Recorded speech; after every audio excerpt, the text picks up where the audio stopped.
বিকেলে জুলাই সনদ স্বাক্ষরের আগে দুপুরে রণক্ষেত্রে পরিণত হয় সংসদ ভবনের দক্ষিণ প্লাজা। জুলাই যোদ্ধারা ৩ দাবিতে সংসদ ভবন এলাকায় প্রবেশের চেষ্টা করলে তাতে বাধা দেয় পুলিশ। এক পর্যায়ে তাদের ছত্রভঙ্গ করতে টিয়ার গ্যাস এবং সাউন্ড গ্রেনেড ছোড়ে পুলিশ। এতে আহত হন জুলাই আন্দোলনের শহীদ পরিবারের সদস্য এবং জুলাই যোদ্ধারা।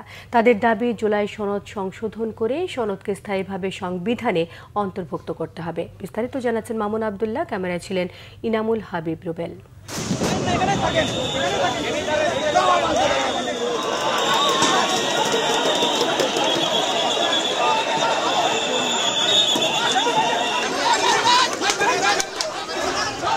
চলছে ধাওয়া পাল্টা ধাওয়া।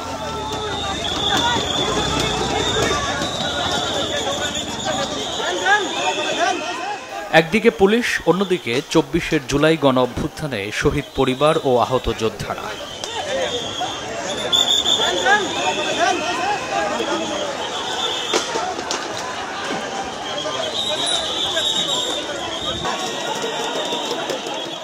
একটানা ঘণ্টাখানেক চলে পুলিশের সাথে এই সংঘর্ষ। এ সময় জুলাই যোদ্ধাদের ছত্রভঙ্গ করতে সাউন্ড গ্রেনেড ও টিয়ার শেল নিক্ষেপ করতে দেখা যায় পুলিশকে।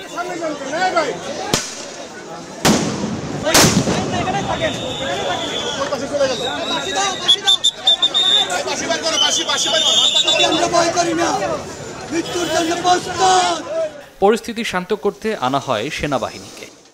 শত শত ভাইরা যে আঘাত পাইছে, আমারে যে মারছে, তাহলে আমি একজন শহীদের মা হয়ে কি এটাই প্রাপ্য ছিল আমাদের? কোন ধরনের ব্যবহার? কলার ধরে বের করে দেওয়া, ধাক্কায় বের করে দেওয়া, লাঠি চার্জ করা। আমাদের যারা আহত যারা আছে, আপনারা জানেন এখানে অধিকাংশ পঙ্গু, একেবারে হাত হারাইছে, চোখ হারাইছে, পা হারাইছে, এবং আমাদের এখানে অনেক আছে যাদের শরীরে 20 থেকে 50টা বুলেট এখনো আছে, এখনো বের করতে পারে না অপারেশন করে।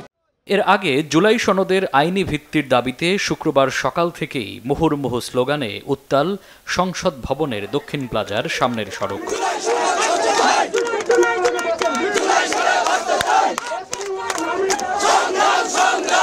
সনদ স্বাক্ষর অনুষ্ঠানকে নিছক রাষ্ট্রীয় আয়োজন হিসেবে উল্লেখ করেন তারা। সন্তান তো হারাইয়ে ফেলছি, মানে এরকম সুস্থ সবল একটা সন্তান। আমি তো আমার সন্তানকে পড়ালেখা করার জন্য ঢাকা পাঠাচ্ছি। এইভাবে যে সবচেয়ে বেশি খারাপ আমার কখন লাগে যে নিজের দেশের সরকার যে নিরাপত্তা দিব শপথ করে আমাদেরকে, মানে তার বাবা দেশের বাইরে যখন যায়, মানে এই দেশটার উপরে তো ভরসা করে রাখে গেছে যে তার সন্তান এই দেশে নিরাপদ। তো এরকম মানে দেশে যাতে আর এরকম স্বৈরাচারী সরকার কখনো না আসে। আমরা যে এতগুলা মানুষ রক্ত দিলাম, আমরা আহত পঙ্গুত্ব বরণ করলাম, আমরা তো বেশি কিছু চাই না। আমাদের এখানে সনদের ভিতরে স্বীকৃতি দেওয়া হোক। আমাদের কাছে পুরোপুরি মনে হয়েছে যে একটা কিংবা দুইটা রাজনৈতিক দলের পুরোপুরি ম্যান্ডেট নিয়ে জুলাই সনদটা তৈরি। এখনো আমি আশা করি যে হ্যাঁ, পরিবর্তন হবে, আমার ভাইয়ের সে প্রত্যাশিত বা আমাদের সকলের সে প্রত্যাশিত পরিবর্তনটা হবে, সেই আশা নিয়ে আমি আসছি। এটা আমরা অবশ্যই বয়কট করেছি, আর এটা মানে না বিধা হচ্ছে আমরা এখানে আন্দোলন নিয়ে এসেছি। এখানে অনেক দুষ্কৃতিকারী আছে।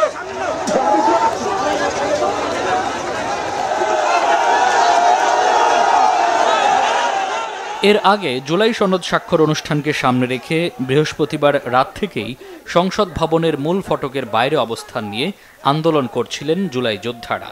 শুক্রবার সকাল 10:30টার দিকে সংসদ ভবনের ফটক টপকে ভিতরে প্রবেশ করেন জুলাই যোদ্ধারা। ভেতরে ঢুকে মঞ্চের সামনে সাজানো চেয়ারগুলোতে বসে পড়েন তারা। মামুন আবদুল্লাহ, বাংলা ভিশন, ঢাকা।